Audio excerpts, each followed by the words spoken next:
ಈ crime diary ತೆರೆದುಕೊಳ್ಳೋದೆ Pavithra Gowda ರೇಣುಕಾಸ್ವಾಮಿಗೆ message ಮಾಡಿದಾಗ ರೇಣುಕಾಸ್ವಾಮಿಯನ್ನ ಕೆಡ್ಡಕ್ಕೆ ಕೆಡವಿದ್ದೆ ಪವಿತ್ರನ. ಹಾಗಾದ್ರೆ ಸ್ವತಃ ರೇಣುಕಾಸ್ವಾಮಿ ಜೊತೆಗೆ ಪವಿತ್ರ ಗೌಡ ಮಾತನಾಡಿದ್ರ ಬಗ್ಗೆ ಡೀಟೇಲ್ ಸದ್ಯಕ್ಕೆ ಸಿಗ್ತಾ ಇದೆ.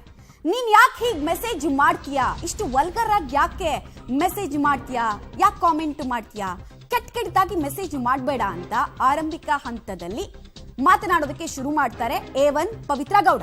ಜೂನ್ 3ನೇ ತಾರೀಕು ಚಾಟಿಂಗ್ ಅನ್ನ ಶುರು ಮಾಡ್ತಾರೆ. ಕೊಲೆ ಆಗೋ ಎಕ್ಸಾಕ್ಟ್ಲಿ 5 ದಿನಗಳ ಮುಂಚೆ ಡ್ರಾಪ್ ಮೀ ಯೋರ್ ನಂಬರ್ ಅಂತ ಪವಿತ್ರ ರೇಣುಕಾಸ್ವಾಮಿಯ ಅಕೌಂಟ್ಗೆ ಮೆಸೇಜ್ ಕಳಿಸಿದ್ರ ಬಗ್ಗೆ ಕೂಡ ಮಾಹಿತಿ ಇದೆ. ಆ ಸಂದರ್ಭದಲ್ಲಿ ರೇಣುಕಾಸ್ವಾಮಿ ನೀನೇ ನಂಬರ್ ಕಳಿಸು ಅಂತ Pavithra Gowda ಹೇಳ್ತಾನಂತೆ.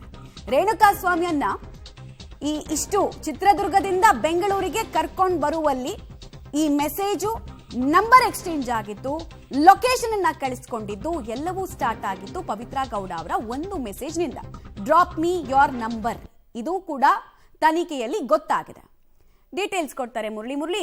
Drop me your number ಅನ್ನುವಂತಹ ವಿಚಾರದಲ್ಲೇ ಕೆಡ್ಡಕ್ಕೆ ಕೆಡುವುದಕ್ಕೆ ಅಥವಾ ಟ್ರ್ಯಾಪ್ ಮಾಡೋದಕ್ಕೆ ಪ್ಲಾನಿಂಗ್ ಶುರುವಾಯಿತು ಅನ್ನೋದು ಪೊಲೀಸರ ಇನ್ವೆಸ್ಟಿಗೇಷನ್ ಗೊತ್ತಾಗಿದೆ. ಸೊ ಕಾನ್ವರ್ಸೇಷನ್ಗಳು ಯಾವ್ಯಾವ ರೀತಿ ಇತ್ತಂತೆ, ಆರಂಭಿಕ ಹಂತದಲ್ಲಿ ಬುದ್ಧಿ ಮಾತು ಹೇಳೋದಕ್ಕೆ ಮುಂದಾದ್ರ ಅಥವಾ ಸೇಡ್ ತೀರ್ಸ್ಕೊಳ್ಳೋದಕ್ಕೆ ಮುಂದಾದ್ರು ಅಂತ ಅನಿಸ್ತಾ ಇದೆಯಾ ಇನ್ವೆಸ್ಟಿಗೇಷನ್ ಅಲ್ಲಿ?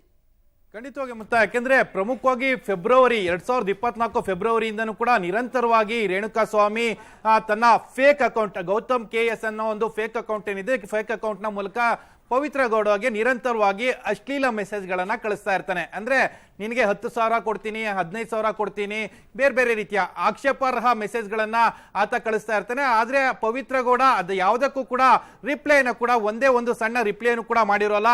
ಅಂದ್ರೆ ಜೂನ್ 3ನೇ ತಾರೀಕಿನ ತನಕ ಅವಳು ಯಾವುದೇ ರೀತಿಯ ರಿಪ್ಲೈನು ಕೂಡ ಮಾಡೋಲ್ಲ, ರಿಪ್ಲೈನ ಮಾಡ್ದೇನೆ ಸುಮ್ಮನೆ ಇರ್ತಾರೆ. ಆದ್ರೆ ಜೂನ್ 3ನೇ ತಾರೀಕು ಯಾತಕ್ಕಾಗಿ ಮತ್ತು ಯಾವ ವಿಚಾರಕ್ಕಾಗಿ ಆ ತೀರ್ಮಾನಕ್ಕೆ ಆಕೆ ಬರ್ತಾಳೆ ಅನ್ನೋದ್ರ ಬಗ್ಗೆ ಗೊತ್ತಾಗೋದಿಲ್ಲ. ಯಾಕಂದ್ರೆ ಜೂನ್ 3ನೇ ತಾರೀಕು ಪವಿತ್ರ ಗೌಡ ಇದ್ದಕ್ಕಿದ್ದಂತೆ ರೇಣುಕಾಸ್ವಾಮಿಗೆ ಮೆಸೇಜ್ ಅನ್ನ ರಿಪ್ಲೈ, ಅಂದ್ರೆ ಇನ್ಸ್ಟಾಗ್ರಾಮ್ ನಲ್ಲಿ ಒಂದು ರಿಪ್ಲೈನ ಮಾಡ್ಲಿಕ್ಕೆ ಪ್ರಾರಂಭ ಮಾಡ್ತಾರೆ. ರಿಪ್ಲೈನ ಮಾಡ್ಲಿಕ್ಕೆ ಪ್ರಾರಂಭ ಮಾಡಿದಂತ ಸಂದರ್ಭದಲ್ಲಿ ಒಂದು ಉಲ್ಲೇಖವನ್ನು ಕೂಡ ಮಾಡ್ತಾರೆ, ಡ್ರಾಪ್ ಮೀ ಯುವರ್ ನಂಬರ್ ಅನ್ನೋದ್ರ ಬಗ್ಗೆ. ಅಂದ್ರೆ ಆಕೆಗೆ ಪವಿತ್ರ ಗೌಡಗೆ ರೇಣುಕಾಸ್ವಾಮಿ ಯಾರು ಅನ್ನೋದ್ರ ಬಗ್ಗೆ ಗೊತ್ತಾಗಬೇಕಾಯ್ತು. ಯಾಕಂದ್ರೆ ಆತ ಗೌತಮ್ ಅನ್ನೋ ಹೆಸರಿನಲ್ಲಿ ಚಾಟ್ ಅನ್ನ ಮಾಡ್ತಾ ಇರ್ತಾನೆ. ಆತ ಯಾರು ಮತ್ತು ಆತನ ಹಿನ್ನೆಲೆ ಏನು, ಆತ ಎಲ್ಲಿರ್ತಾನೆ ಏನು ಅನ್ನೋದ್ರ ಬಗ್ಗೆ ತಿಳ್ಕೊಳ್ಳೋ ಒಂದು ಪ್ರಯತ್ನ ಮತ್ತು ಅದರ ಉದ್ದೇಶ ಇತ್ತು. ಆ ಹಿನ್ನೆಲೆಯಲ್ಲಿ ನಂಬರ್ ಅನ್ನ ಕೇಳ್ತಾನೆ. ಆದ್ರೆ ರೇಣುಕಾಸ್ವಾಮಿ ಆ ನಂಬರ್ ಅನ್ನ ಕೊಡ್ಲಿಕ್ಕೆ ಬಿಲ್ಕುಲ್ ಒಪ್ಕೊಳ್ಳೋದಿಲ್ಲ. ಯಾಕೆಂದ್ರೆ ನೀನೇ ನನಗೆ ನಂಬರ್ ಕೊಡು ಅಂತ ಹೇಳಿ ಒಂದು ಹೇಳ್ತಾಳೆ. ನೀನೇ ನಂಬರ್ ಕೊಡು ಅಂತ ಹೇಳಿದ ಸಂದರ್ಭದಲ್ಲೂ ಕೂಡ ಅದಕ್ಕೆ ಯಾವುದೇ ರೀತಿಯ ರಿಪ್ಲೈನ ಆಕೆ ಕೊಡ್ಲಿಕ್ಕೆ ತಯಾರಿರಲಿಲ್ಲ.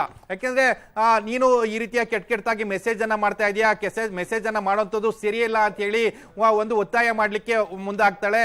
ಆ ಸಂದರ್ಭದಲ್ಲಿ ಪವನ್ ನಂಬರ್ ಅನ್ನ ರೇಣುಕಾಸ್ವಾಮಿಗೆ ಕಳಿಸ್ಕೊಡುವಂಥದ್ದು. ಅಂದ್ರೆ ಏನು ಇನ್ಸ್ಟಾಗ್ರಾಮ್ ನ ಅಕೌಂಟ್ ಏನಿರುತ್ತೆ ಆ ನಂಬರ್ ನ ಕಳಿಸ್ಕೊಡ್ತಾರೆ. ಆ ನಂಬರ್ ನ ಕಳಿಸ್ಕೊಟ್ಟಾಗ ಪವನ್ ಅನ್ನ ನಂಬರ್ ಅನ್ನ ಅವನು ರಿಸೀವ್ ಅನ್ನ ಮಾಡ್ಕೊಳ್ತಾನೆ. ಪವನ್ ನಂಬರ್ ಅನ್ನ ರಿಸೀವ್ ಮಾಡ್ಕೊಳ್ಳಬೇಕಾದ್ರೆ ಪವಿತ್ರ ಗೌಡ ನಂಬರ್, ಇದು ಪವಿತ್ರ ಗೌಡ ನಂಬರ್ ಅಂತ ಹೇಳಿ ಪರಿಭಾವಿಸ್ಕೊಂಡು ಆತ ಈ ರೀತಿಯ ಮೆಸೇಜ್ ಗಳನ್ನ ಅಂದ್ರೆ ಆಕೆಗೆ ಫೋನ್ ಮಾಡುವಂತ ಪ್ರಯತ್ನಗಳನ್ನು ಕೂಡ ಮಾಡ್ತಾನೆ. ಅಂದ್ರೆ ಜೂನ್ 5ನೇ ತಾರೀಕು ರಾತ್ರಿ 9 ಗಂಟೆಗೆ ಚಿತ್ರದುರ್ಗದ ತನ್ನ ಮನೆಯಿಂದ ಆಕೆಗೆ ಫೋನ್ ಅನ್ನ ಮಾಡುವಂಥದ್ದು. ಫೋನ್ ಅನ್ನ ಮಾಡಿ ಪವಿತ್ರ ಗೌಡ ಜೊತೆಯಲ್ಲಿ ಮಾತನಾಡೋ ಪ್ರಯತ್ನ ಮಾಡ್ತಾನೆ. ಪವನ್ ಆಗ ಎಚ್ಚೆತ್ಕೊಂಡು ಡೈರೆಕ್ಟ್ ಆಗಿ ಪವಿತ್ರ ಗೌಡಗೆ ತನ್ನ ಮೊಬೈಲ್ ಅನ್ನ ತೆಗೆದುಕೊಂಡು ಹೋಗಿ ಕೊಡ್ತಾನೆ. ಆಗ ಪವಿತ್ರ ಗೌಡ ಆತನ ಜೊತೆಯಲ್ಲಿ ಮಾತುಕತೆಯನ್ನ ಮಾಡಿ ಒಂದಷ್ಟು ಬುದ್ಧಿವಾದ ಹೇಳುವಂತ ಪ್ರಯತ್ನವನ್ನ ಮಾಡ್ತಾಳೆ. ಆ ಸಂದರ್ಭದಲ್ಲಿ ಸಾಕಷ್ಟು ಖುಷಿ ಆಗ್ತಾನೆ ಅವನು. ಪವಿತ್ರ ಗೌಡ ನನ್ನ ಜೊತೆಯಲ್ಲಿ ಮಾತಾಡ್ತಾ ಇದ್ರೆ ಅಂತ ಖುಷಿಯಾಗಿ ಮತ್ತೆ ಮೆಸೇಜ್ ಅನ್ನ ಕಂಟಿನ್ಯೂ ಮಾಡುವಂತದ್ದು. ಮಮತಾ, ಓಕೆ ಮುರಳಿ, ಹಾಗೆ ಹೋಲ್ಡ್ ಮಾಡಿ, ವಾಪಸ್ ಬರ್ತೀನಿ.